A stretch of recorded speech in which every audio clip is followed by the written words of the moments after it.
I have a concern that we're living through the greatest era of fake entrepreneurship. I believe that self-awareness is incredibly important, and I do believe that the coolness of entrepreneurship has made people go towards that light that might actually be way better being a number 3 or a number 6 or a number 9. And so in that, the opening line in the class was, I don't think entrepreneurship can be taught. You are not a boss because you got all day to do whatever you want to do, and the most you can do is go to work for somebody that you don't like and you don't care for and dog them out and complain about them when they're giving you a check. They guaranteeing you a check, they making sure you got health care, and you dogging them out. If you don't like what they doing, why are you still there? Go get your own job. They weren't the only ones that was blessed and that was fruitful and that could multiply, and that could subdue the earth and have dominion. They're not the only ones. You can do it too, but your problem is you're not a 1%er because you don't live like a 1%er. I think of entrepreneurship so much more similarly to sports. I could be better at basketball, right? I could play every day. I could, work on my left hand. I could, do things, and I would be substantially better in a year and a half. I just never had a shot of going to the league. And I think that there's a big difference between being an entrepreneur and being a successful entrepreneur. You don't need a loan. You cannot borrow yourself out of debt. What you need is income. What you need is income streams. And what you need to do is go back and find your gift, because in your gift is revenue streams. When you were born, you were given a gift, and inside that gift is the revenue streams. I'm gonna say it again, y'all quiet. Y'all looking for jobs. Your job is inside. I don't have to look for money. I'm an ATM machine. I was blessed. I'm fruitful. I'm an ATM machine. I have the ability to make money just from my gift. One-dimensional players, no disrespect, one-dimensional players aren't in the league. One-dimensional players ain't in the league.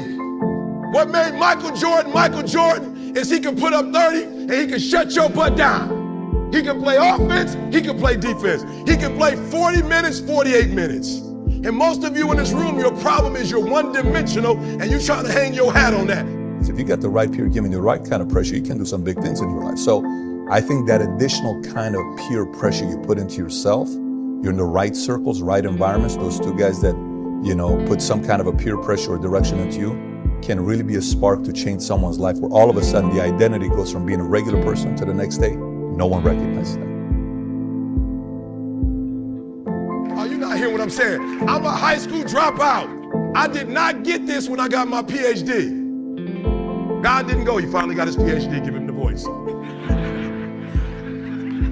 He finally got it. He's ready now. He got his GED, give him the voice. God gave me the voice when I was a clown.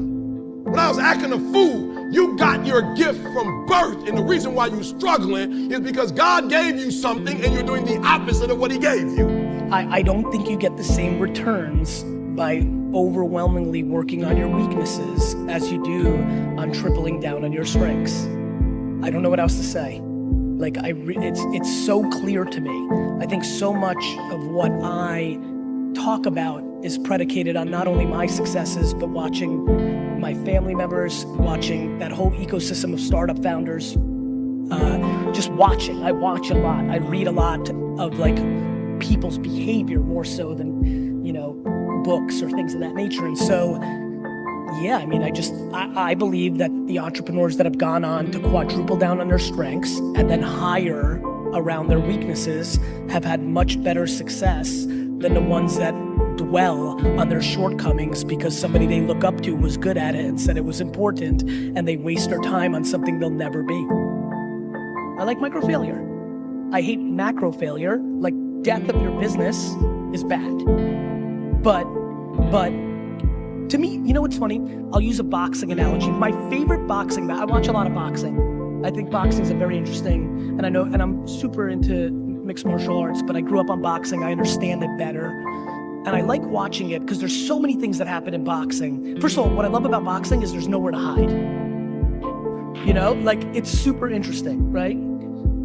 There's nowhere to hide. Number two, there's a scenario in boxing that I love the most. For some reason, there's nothing more interesting to me than watching somebody get knocked down in the first round and then go on to win the fight easily. It's an interesting psyche, right? And I like that, and this is what I'm thinking about it, which is like, here's what's bad in boxing and in business. Going into a fight, getting knocked the f*** out in the first round and losing the match. Bad. Getting knocked down and then having the adversity to readjust to what you got caught on and navigating it to easily win a fight is remarkable. That's how I think about entrepreneurship. The reason so many people struggle with entrepreneurship is you have micro failures almost daily. And they're very in your face. You can't hide. And I like that. I like failure because I think I deserve it.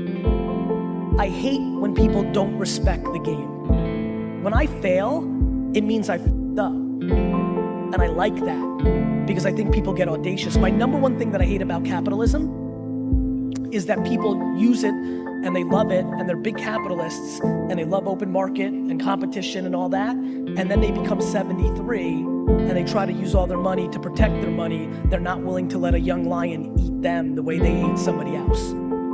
I hate when they try to manipulate it. That's what I love about sports. What I love about sports is when you're 36 and you were once the best player in the league, but now you're getting a little bit older and your body breaks down, you are forced to retire.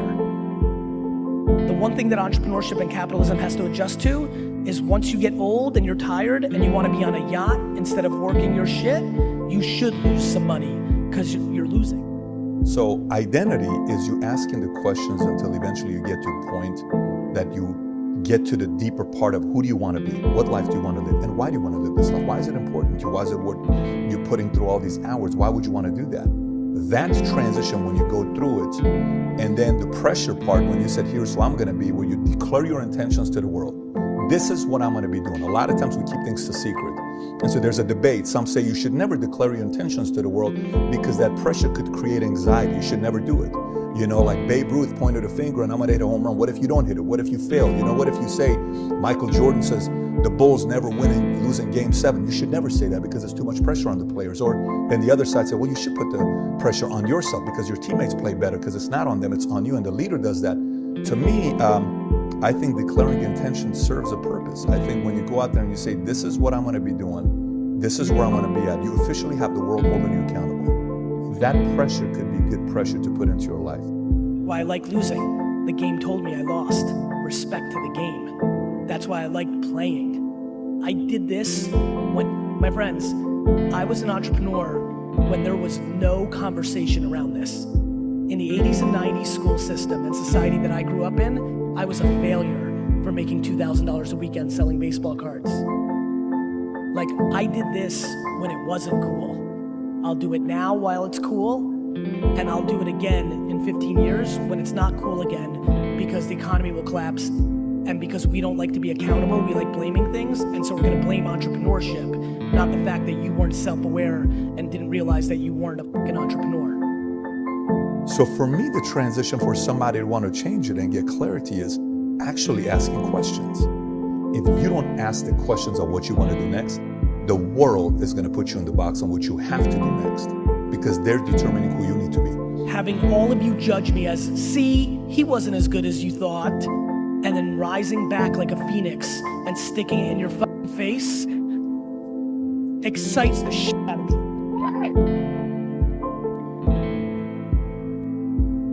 I believe that right there is the definition of entrepreneurship. It's when you love your game more than what the game gives you. That's why I like losing.